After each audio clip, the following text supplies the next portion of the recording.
So ayan, good morning mga brad. So for today's video, galing na natin ng Masantole. Nabili tayo ng mga pang ulam natin for today's video mga brads. Karinig tayo ng manok. Tapos meron tayong tilapia. May hito na rin mga brads kasi nga may darating na bisita si Mrs. Yan, sila si Madam Angel Juliano at si Madam Maylin Ambrosio mga brads. So habang naghihiyaw tayo doon, siya naman yung nagluluto dito sa loob. Bali nagluluto siya ng bitcoli. Tapos may kamatis, yung sausawan natin sana natin sa mga inihaw natin. So balik na tayo sa labas mga brads. Tingnan natin yung inihaw natin, baka nasusunog na. Ayun. So pa naman mga brads. So ito, babalik na natin yung hito. Tignan nyo. Isda is life para sa amin mga brads. Yan.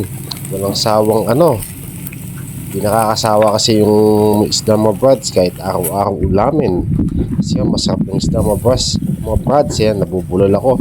Kasi nga nabibili natin sila ng mga fresh. Yan. So ito, malapit ang maluto itong mga hito mga brads. So yung mga brads, kung mapapansin mo, lagi tayong walang damit. Pagpasensya nyo na po. Sana hindi tayo nakaka-open kasi nga wala nga tayong damit sa mga vlog natin. Nasanay na kasi tayo dito sa mga brads. Bali alam nyo naman sa mga probinsya mga brads, lalo na pag tabi tayo ng mga ilog, mga palisdaan mga brads. So pagpasensya nyo na po. So ito, luto na yung tatlong hito natin. Yan, tingnan nyo mga brads, napakasarap. Tapos sunod na natin yung mga tilapia. Yun, tilapia, isda, is life mga brads. Hindi nakakasawang ulamin. Tapos sabay na natin din yung minarinade nating manok. Yan.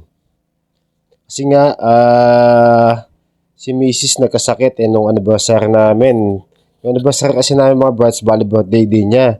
So, nagkasakit siya. Bali isang month din siyang nagagamot. So ngayon lang siya nakabawi-bawi mga brads. So kaya nakabisita sila Madam Maylin at si Madam Angel mga brads. So ito, pinaghanda natin sila. So ito, babaligtaran na natin yung mga isda. Tilapia natin, tignan nyo.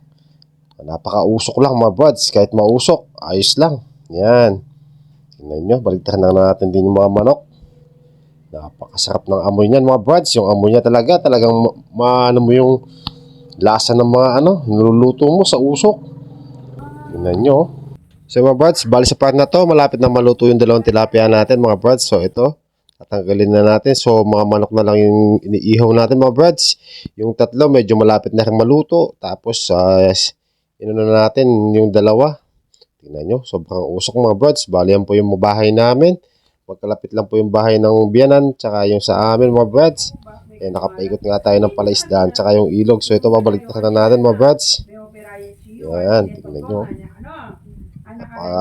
Pagkaluto natin mga brads. Yan.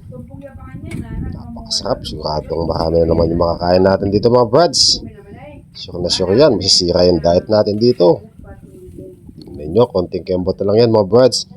Yan, pay pa ng konti. Medyo yung natin, yung baga ng uling natin mga brads. So, kailangan pay to. Goods na siya. Yan, tanggalin na natin yung naunang nalagay natin mga brads. Yan, yung nakikita nyo palang lambat na yan mga brads. Bali yan yung mga lagayan ko ng isda. Yan, sa nakaraan natin vlog mga brads. So paano ba mga brads? Hanggang dito na lamang ating mini vlog. Salamat, bye-bye and God bless mga brads.